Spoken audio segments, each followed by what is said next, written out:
851. Go ahead and disregard the checks. We got him at San Jacinto Pacific out there. As America celebrated its 200th birthday as an independent nation, its birthplace, Philadelphia, played host to millions of tourists and hundreds of business gatherings. Philadelphia made history that summer, but not for the bicentennial. It was the mysterious death of 34 people that left a tragic legacy and launched the most extensive medical investigation in history. The summer of 1976 was a busy time for the city of Philadelphia, filled with bicentennial celebrations, tourist activities, and business conventions. It should have been a time of celebration for city officials as well, but they faced a number of unexpected difficulties. Sanitation workers staged a work slowdown over a wage dispute, and the mountains of uncollected garbage created serious health concerns. Then there was a terrorist threat, an anonymous tip warning of possible violence at the upcoming American Legionnaires convention in protest against recent U.S. foreign policy decisions.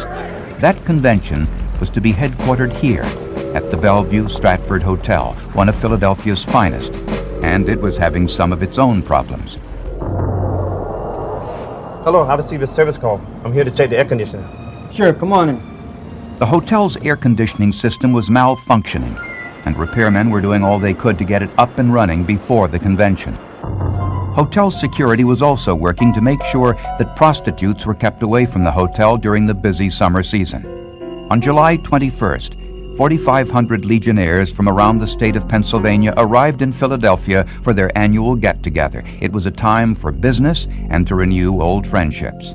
Everybody was looking forward to it, a jolly, jovial time, where we naturally had meetings to attend and so forth, but normally the business would be over by noon, and we could then go out and visit the city. I had been to 3 or 4 conventions, I think, in Pittsburgh, one in Harrisburg, and I really didn't know that much about Philly. I knew it's a big city. I was anxious, too. After 3 days of business and pleasure, the 4,500 Legionnaires returned home. The convention had ended, but a mystery began to unfold. Lord, welcome into your presence. 8 days later, in Williamstown, Pennsylvania, Legionnaires James Dolan and John Ralph died suddenly under mysterious circumstances. Both had attended the convention in Philadelphia. I don't think we've had 2 Korean veterans die in the same year, let alone 2 days apart from each other. The official cause of death, pneumonia. The coroner described their lungs as resembling Brillo pads. Within days, other Legionnaires fell ill. I laid around the house for about 2 days, and I just kept feeling worse and worse. And my oldest boy was there, and he said, "Dad, I'm taking you to the doctor. There must be something wrong with you." The mysterious illness struck swiftly, first headache, then muscle and chest pain, and a fever which could get as high as 107 degrees. Within 3 weeks, 11 more Legionnaires died. And I thought, boy, here I am. If I'm going to die, I mean, I had 5 kids. That makes you think a lot. And I thought, oh boy, I hope that's not me. Authorities in the state capital of Harrisburg feared an epidemic and quickly called in the Centers for Disease Control to investigate. Dr. David Frazier led the investigation. We had a situation which, when we first heard about the problem, there had been 4 deaths. Quickly thereafter, we heard of 11 deaths, and it increased from that point. So this was occurring from unknown cause in a major city in the United States, and had to have everybody's attention.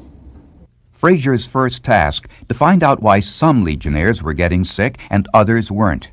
Which, at its most basic, involves comparing what people did who became sick with what people did who stayed well. The investigation would be complicated. The Legionnaires were spread throughout the state, and gathering information would be difficult. Dr. Frazier had some theories, but little else. The investigation into the death of the American Legionnaires would become the largest and most complicated medical investigation in history. By the time Dr. David Frazier and his team arrived in Philadelphia, the death rate among the infected Legionnaires was 20% and rising. 11 Legionnaires were dead, and 39 more were seriously ill. All of the Legionnaires who died had a form of pneumonia, but investigators had no idea what was causing it. There are more deaths in Pennsylvania from a disease still not identified. Because of The outbreak was worldwide news, and the press had given it a name. Ever since the Legionnaires' disease became a major national story. The daily press reports fueled the fear many citizens felt. And nowhere was that fear more evident than in the town of Monessen, Pennsylvania. Andrew Hornack was a bus driver who had driven a drum and bugle corps to the Legionnaires' convention in Philadelphia. After he arrived home, he fell ill and died from Legionnaires' disease. Although he was extremely popular, few of his friends went to pay their last respects. Well, we've had a very sparse visitation at the funeral home because our people seem to feel that there might be some danger involved to their own life. Dr. Lewis Polk was Philadelphia's health commissioner and understood people's fears. If you deal with a catastrophe of a known cause, whether it's a flood, a fire, an earthquake, whatever, even though it may cause a lot of damage and even kill a lot of people, somehow as human beings, all of us can deal with a known cause catastrophe better than an unknown cause, a true mystery. Dr. Frazier and the Centers for Disease Control needed to gather information. Investigators crisscrossed the state to interview sick Legionnaires. At the Go-Getters breakfast on Friday, did you have the coffee? Just the coffee, no rolls. They sent detailed questionnaires to everyone who attended the convention. On Friday the 23rd, how often did you ride the main elevators? Man, I don't know how many. They collected hundreds of dust, air, water, and ice samples, as well as rat and pigeon droppings from every hotel used by the Legionnaires. Anything which might be of interest to the biologists and toxicologists of the CDC was sent to Atlanta for analysis. And tissue samples from the autopsies were also collected and analyzed. CDC investigators had plenty of competing theories. Swine flu was at the top of their list since the symptoms were similar. Parrot fever was also a possibility, a disease spread by sick pigeons. Perhaps a massive case of food poisoning caused by a problem at one of the convention's half-dozen hotels. There were some thoughts early on that people in town for a convention possibly might have overindulged in one of several ways, whether it's drinking or sex or something. Was it a new strain of venereal disease called supergonorrhea? The symptoms were similar to supergonorrhea, and there had been 2 outbreaks in other cities earlier that year. Or did the outbreak stem from the rats and the recent sanitation strike, which left mountains of uncollected garbage in the very streets the Legionnaires walked through? And what about the anonymous tip about a possible terrorist attack? Was it possible the Legionnaires had been poisoned? But one of the most puzzling questions was why some Legionnaires developed the disease, while others did not. After Legionnaire Bob McGarry's roommate developed pneumonia, the CDC wanted him to get to a hospital right away. When I told them what I was there for, they rolled out the red carpet and they gave me a physical like I never had before in my life. They wanted every type of slava, urine, and anything else that I could give them to be sent to the Disease Control Center in Atlanta, Georgia. What we found, though, in our survey of roommates, was that being a roommate of somebody with Legionnaire's disease didn't increase your chance of getting Legionnaire's disease. And that was a very important finding, because it suggested that, first of all, exposure wasn't occurring in the bedrooms there, and it also suggested it wasn't spread person to person. Within 48 hours, the first tissue specimens analyzed by the CDC eliminated typhoid, the Lassa and Marburg viruses, pertussis, and the plague. And after 5 days, they eliminated many more, including herpes, mumps and measles viruses, as well as some of their top suspects. Blood tests also eliminated the possibility that it was supergonorrhea. The CDC had eliminated a number of possibilities, but they still couldn't identify the killer. The questionnaires yielded some important information.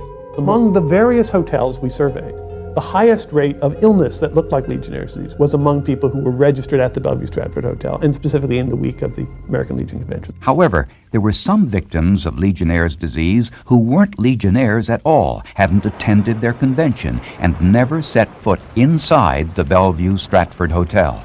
There were people who walked along the sidewalk in front of the Bellevue Stratford who got sick, who never went inside, or on the street across the way.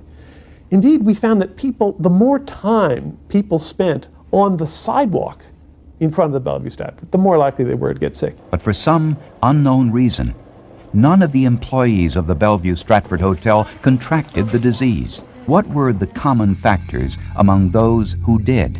Most were over the age of 50. 17 of the first 21 fatalities were smokers, and some had other underlying illnesses.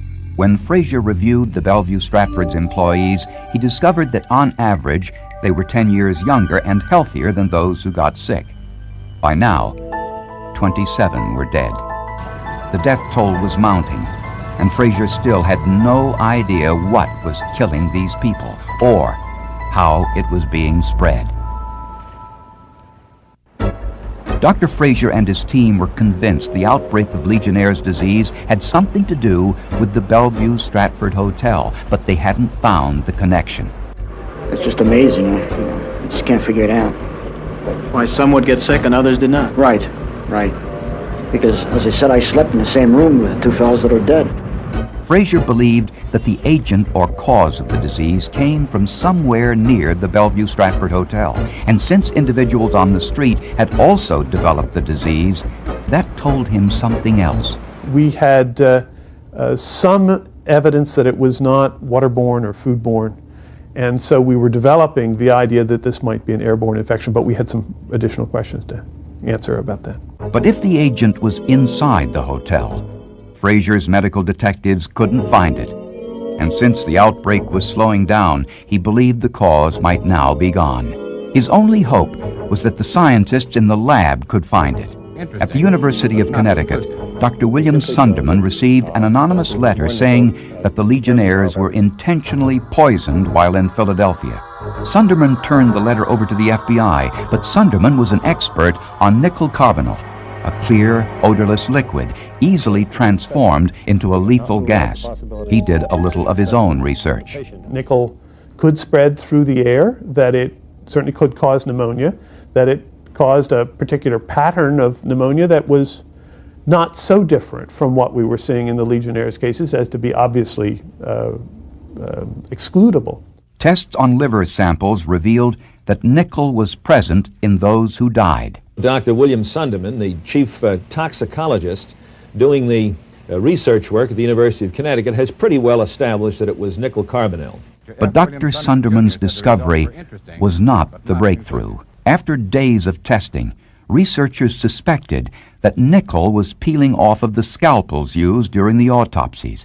When plastic scalpels were used, the nickel was no longer present. Investigators were no closer to finding the cause of Legionnaire's disease. There is a possibility that we may never find the answer.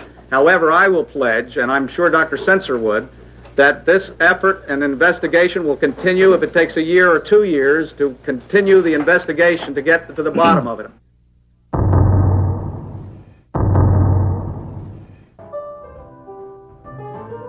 Over the Christmas holidays, some of the CDC staff decided to take some much-needed time off. They had been working around the clock to find the cause of the Legionnaire's outbreak without success. There were no new cases of Legionnaire's disease, but still no answers. Dr. Joseph McDade, a CDC microbiologist, and his wife were looking forward to the Christmas holidays. Joe, it's been 6 months since this first broke out. But what should have been a diversion turned to frustration, as friends asked why he and his colleagues were unable to find the cause of the outbreak. Come on, honey. I think Frustrated, angry, and embarrassed, McDade canceled his Christmas vacation and returned to his lab. He pulled the slide of a guinea pig which had been injected with liver tissue from a Legionnaire's victim. It was a slide he had seen hundreds of times before. But this time, in his deserted lab, he noticed something he didn't recognize, a new bacterium one Dr. McDade had never seen before. Dr. Joseph McDade, a CDC microbiologist, saw something he never noticed before as he examined tissues of guinea pigs exposed to the mysterious disease. But at first, he thought he was looking at a contaminated specimen. So they were probably some other kind of bacteria. And he, as I understand it, decided to retest those specimens, no longer assuming that these were contaminants, but on the off chance that this was the agent. He tested his newfound organism with a blood sample from a Legionnaires' disease survivor. That blood sample would contain antibodies which successfully fought the disease. If the antibodies were present, the sample would turn green. McDade looked through the microscope and saw a bright green glow. So he demonstrated that the bug was present in the liver of the guinea pig, and he demonstrated that Legionnaires developed antibodies that were specific to that agent. Well, that was the breakthrough. 147 days after the outbreak, the bacterium, which killed 34 and hospitalized 221 others, was officially given its name, Legionella pneumophila, in honor of the Legionnaires in Philadelphia. And researchers identified an antibiotic which would kill it, erythromycin. But the question remained, where did the bacteria come from, and how was it spread? By the time researchers knew what they were looking for, they couldn't find it in any of the samples from the hotel. The bacteria had long since died. But researchers quickly discovered its properties. It multiplied in warm, watery conditions and could travel through the air in contaminated water droplets or mist. Since some of the victims never set foot inside the Bellevue Stratford Hotel, but were on the sidewalk in front of the hotel, Dr. Frazier believes that the bacteria most likely came from the roof of the hotel, from the air conditioning water cooling towers. Inside the cooling towers, warm water is cooled as it cascades over wooden louvers. The excess water falls into a collection pan at the bottom, where it stagnates if it fails to drain properly. Investigators believe it was here, inside these water cooling units, where the deadly Legionella bacteria grew and multiplied. It was drawn up into the air by the unit's powerful fans. Now airborne, the deadly mist of bacteria and warm water flew up into the atmosphere and floated down the side of the building, making its way to the street below. It landed on pedestrians walking by the hotel and was also drawn into the hotel lobby by intake fans on the south side of the building. Hotel employees probably developed an immunity to the bacteria or weren't susceptible because they were younger and healthier than those who contracted the disease. The cooling tower theory was never proven, probably because the bacteria in the Bellevue Stratford's cooling towers had already died. But investigators discovered the same bacteria in similar cooling towers in other parts of the country. Scientists believe Legionella has been killing for thousands of years, and when blood samples from earlier unexplained outbreaks were examined, they discovered the Legionella bacteria. Boston, Minnesota, 1957, the earliest documented outbreak. Washington, D.C., 1965, where Legionella killed 16 people. Bob McGarry and Charlie Davis were two of the more fortunate Legionnaires from the 1976 convention. Charlie Davis developed Legionnaires' disease, spent 3 weeks in the hospital, but recovered. Bob McGarry escaped the disease altogether, even though he and Charlie roomed together. Bob was younger, didn't smoke, or have any previous respiratory ailments. But the outbreak had a lasting effect on these two lifelong friends. They lost many of their brothers that summer, and neither one ever attended another Legionnaires' convention. I was at the wrong place at the right time, as far as that was concerned. Had it not been for the unfortunate incident that occurred with the rest of the delegates and brothers, I could say today it was a great time, but I was not going to press my luck. I seen it once, I don't want to do it again.